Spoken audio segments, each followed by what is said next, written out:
President Donald Trump has officially been sworn into office. In an unprecedented move, he has signed the highest number of executive orders ever issued by a president on their first day in office, 10 in total. These orders primarily center around one of his hallmark campaign promises, immigration reform. "Today, I will sign a series of historic executive orders," Trump declared. "With these actions, we begin the complete restoration of America and the revolution of common sense." Let's take a closer look at the sweeping changes President Trump is initiating. I'm Marian Ahern, and this is the brief. Day 1 of Trump's presidency. Immediate action.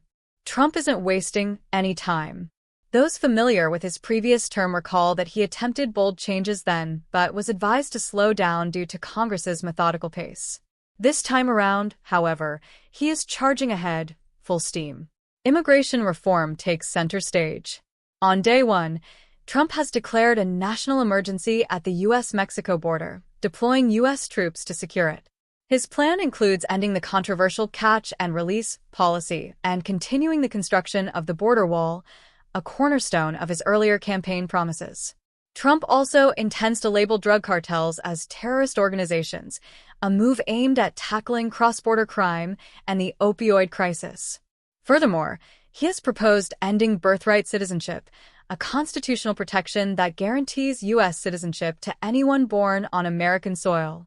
While this would require a constitutional amendment and would not retroactively affect those already protected, it represents a dramatic shift in U.S. immigration policy.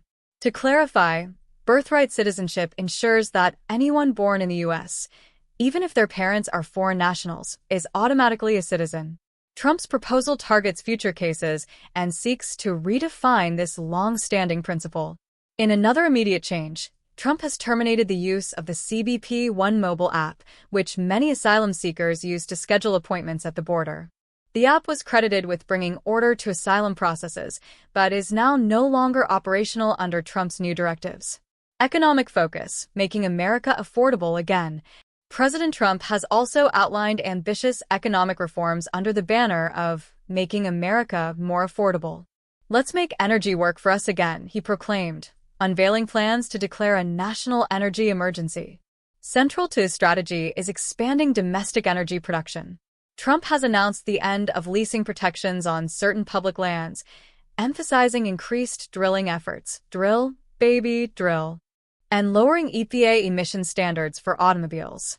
He also plans to withdraw the U.S. from the Paris Climate Accords, a legally binding international agreement adopted in 2015 to combat climate change. While many view this withdrawal as a step back, Trump argues it will alleviate economic burdens and reduce living costs for Americans. Cultural and policy shifts. Conservative values at the forefront. Staying true to the conservative values he championed on the campaign trail, Trump has announced sweeping cultural policy changes. DEI, diversity, equity, and inclusion policies are being replaced with what he describes as colorblind and merit-based approaches. In a controversial move, Trump is issuing a federal mandate recognizing only two sexes, male and female. This policy could have far-reaching implications, from federal documents like passports to education policies and military regulations.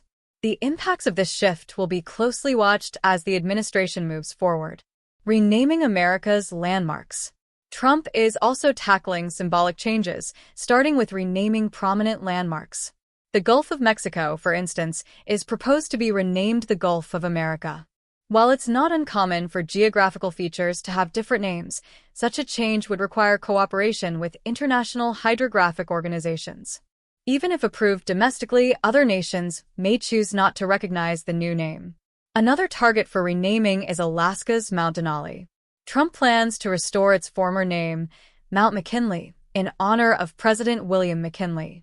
The mountain, originally named by a gold prospector in 1896, was renamed Denali, meaning the High One in its Native American origin, by President Obama in 2015. Despite objections from Alaskan senators during his first term, Trump is determined to see this name restored. Day 1. A flurry of activity and legal challenges ahead. President Trump's first day in office has been anything but ordinary. With such a whirlwind of actions, legal challenges are already beginning to emerge. Opponents are gearing up to contest many of these initiatives in court, setting the stage for intense political battles ahead. Now, we want to hear from you. Do you support these changes? What other policies would you like to see addressed by the Trump administration?